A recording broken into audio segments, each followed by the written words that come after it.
sizlar bilan yangi fan, ya'ni akademik ko'nikmalar va kasbiy kompetentlik fanini birgalikda o'zlashtiramiz.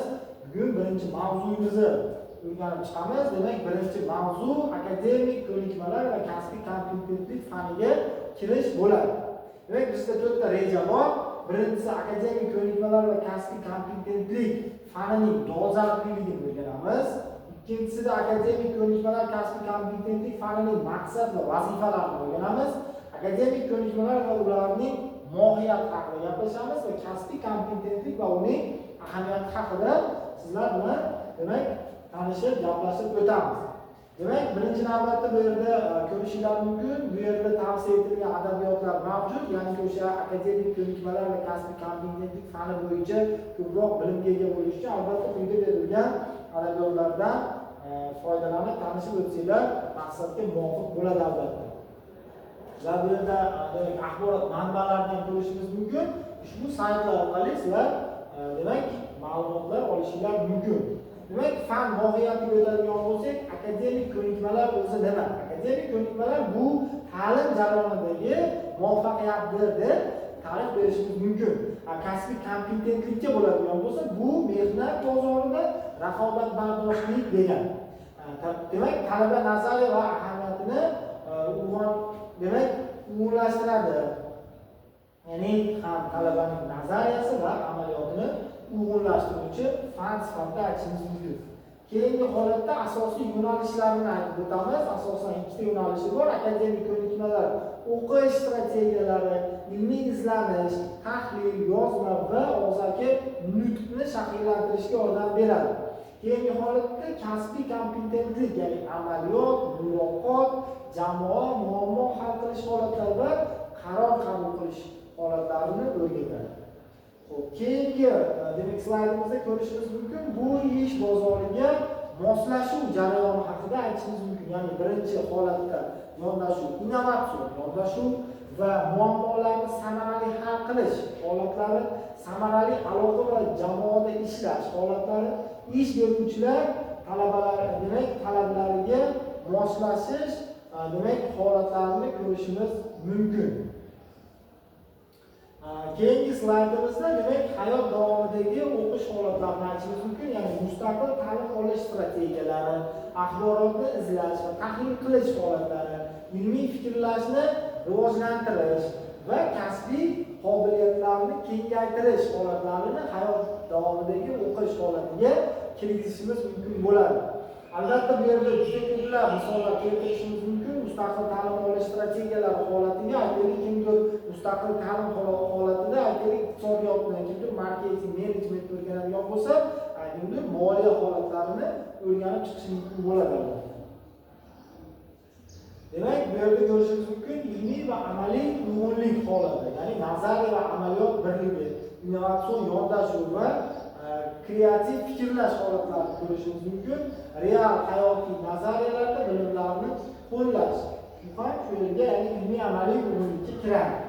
Muloqot va boshqaruv holati. Muloqot deganda o'sha biznesda yoki bo'lmasa aytaylik menejment, marketing, moliya yo'nalishlarida aytaylik buni bilim salohiyat demak o'rganishga to'g'ri keladi. Nimagaki ertangi kunda amaliyotda ushbu muloqot, ya'ni iste'molchilar bilan bo'ladigan muloqot holatlari yoki bo'lmasa o'sha insonlar bilan bo'ladigan muloqot holatlari va boshqaruv jarayonlariga yordam beradi. Demak, bu yerda birinchisi samarali yozma va og'zaki nutq sizlarga demak ko'mak bo'ladi va jamoa bilan ishlash, yetakchilik ko'nikmalari va munosiga kelish madaniyati holatlarini ham o'rganib chiqishinglar kerak bo'ladi. Yana bir demak texnologiyalardan foydalanish, bu raqamli ma'lumotlarni yig'ish va tahlil qilish deyiladi. Ya'ni raqamli ma'lumotlarni yig'amiz va ularni tahlil qilishimiz kerak bo'ladi. Virtual muhitda ishlash va masofaviy muloqot ko'nikmalarini ham shu yerda ko'rishimiz mumkin bo'ladi. Va yana ko'rishimiz mumkin bu yerda demak shaxsiy rivojlanish holati, ya'ni shaxsiy rivojlanish holati nimalar yuzlab desa, kuchli va zaif tomonlarni aniqlash holati, maqsad qo'yish va unga erishish holatlarini ko'rishimiz mumkin. O'zini anglash va ustida ishlash holatlarini ham ko'rib chiqishimiz mumkin bo'ladi. Va jamiyat va iqtisodiyotga ta'siri holatida ijtimoiy barqarorlik, malakali mutaxassislarni tayyorlash, innovatsion jamiyatni shakllantirish holatlarini ham misol keltirishimiz mumkin bo'ladi. Ya'ni jamiyat va iqtisodiyotga ta'sir edilganda o'sha jamiyatdagi holat. Ya'ni endi ko'rishimiz mumkin, korxonalar ishlab chiqarishlar, aytganimizdek o'sha iqtisodiyotning tarmoqlariga ko'ra to'qimachilik va qurilish holatlari bo'yicha yoki bo'lmasa avtomobil sanoati yoki boshqa bir tarmoqlarni misol qilib keltirishimiz mumkin bo'ladi.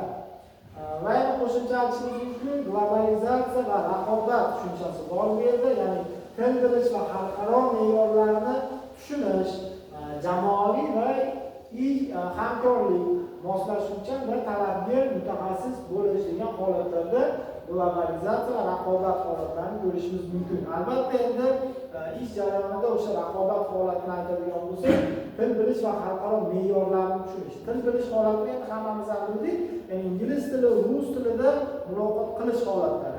Endi xalqaro me'yorlar nima degan? Albatta bu yerda mana hozir ko'rib turishimiz mumkin, O'zbekistonda demak milliy standartlardan xalqaro standartlarga o'tish holatlari kuzatilyapti. Ya'ni bu bo'lsa o'sha xalqaro me'yorlarni tushunish holatlariga misol tariqasida keltirishimiz mumkin bo'ladi.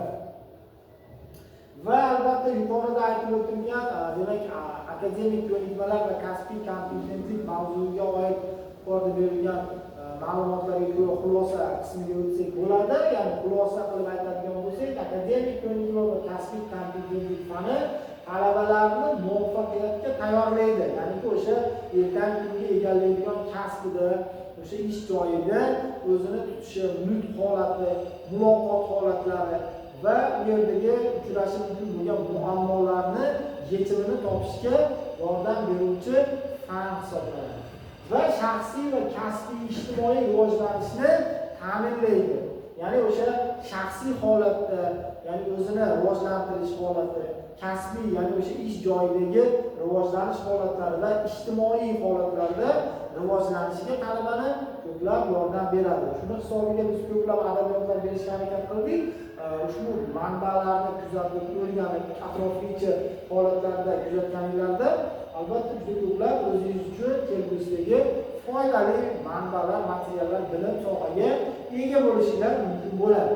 Va yana hayot davomida o'qish falsafasini shakllantiradi ushbu fan, ya'niki albatta biznesda yoki bo'lmasa aytaylik biror bir ish joyini egallaganingizdan keyin muntazam ravishda o'z ustingizda ishlab borishingiz kerak bo'ladi. Chunki agar o'z ustingizda ishlab borilmaydigan bo'lsa, bu holat demak o'sha yangiliklardan bexabar bo'lishlik, bu ish joyingizda o'zingizni aytaylik diskomfort, ya'ni o'zingizni holatingizdan kelib chiqib turib qiyinchiliklar tug'diradi, muammolar duch keladi. Shuni hisobiga hayot davomida o'qish falsafasini shakllantiradi. Ya'niki muntazam ravishda o'z ustingizda ishlab borishingizni o'rgatadi ushbu fanimizda.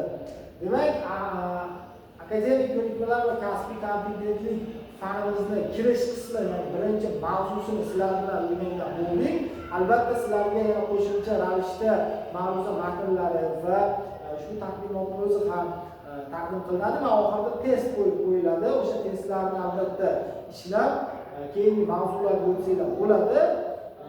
Va ushbu mavzularga oid adabiyotlar ham kitoblar berilgan. Ushbu kitoblarni ham xudo ko'rib chiqsanglar maqsadga muvofiq bo'ladi. E'tiboringlar